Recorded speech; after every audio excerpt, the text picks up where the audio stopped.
Welcome everybody to the Georgia Southern Railroad out here in my barn. Built it in 2008.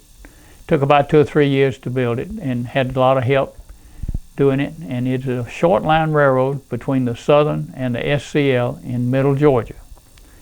And here's a little historical prescription on it. It's been operating, and I've been on the Piedmont Division pilgrimage for at least 10 years.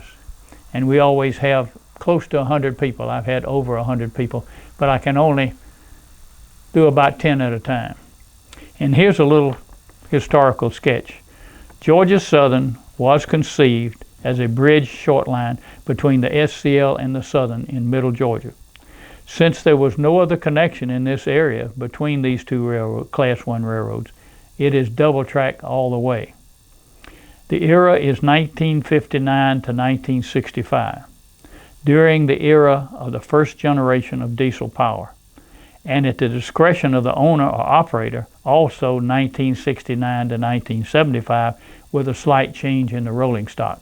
Georgia Southern Railroad has several large industries: Pine Mountain Coal Company, Lowenbrow Brewing, the first brewing thing in Middle Georgia, Dixon Lumber Company, Middle Georgia Builders Supply of sand, gravel, coal, and other material on an unloading trestle, and then truck base to the customers that do not have rail siding. We have a reserve Army base that has a tank training for NATO. We have a wood chip facility that chips both rail and truck to the nearest paper mill. We also have an international facility with crane for an era in 1969 to 75, for which location has not yet been determined. We have a 6-track yard with a capacity of about 60 cars, a roundhouse, a derrick track, and a caboose track. We have DCC, which allows us to run at least 4 trains, but to date we haven't been able to run over 3 without an operating group attending.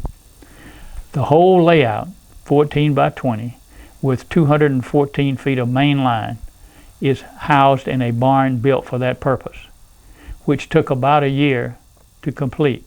So there you are for you people who don't have room in your house for a layout, which was true for me. I didn't have any place in the house I could put it. Georgia Southern Railroad does have one steam excursion passenger train that strongly resembles the Southern Crescent from the late 1940s. We have a passing siding on the main line for this train to reside until hidden storage is built sometime in the future. The town has been named Danville. I'm Dan, which was a Downing task. The old part of town is East Danville, which is over on the other side of the barn. New feature this year will be a night running operation. Each hour we will turn out all the lights and run trains at night. We have put LED lights in 20 buildings, and it will show what it is like running a railroad at night. Sincerely, Dan Berman.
we're closing. Here's a picture of the 3 guys that helped me build my layout over about a 3-year period. And I can't remember, Charlie Mason's one of them. I can't remember the other 2 guys' names. But that's the picture. Thank you very much for looking at my layout. I appreciate that.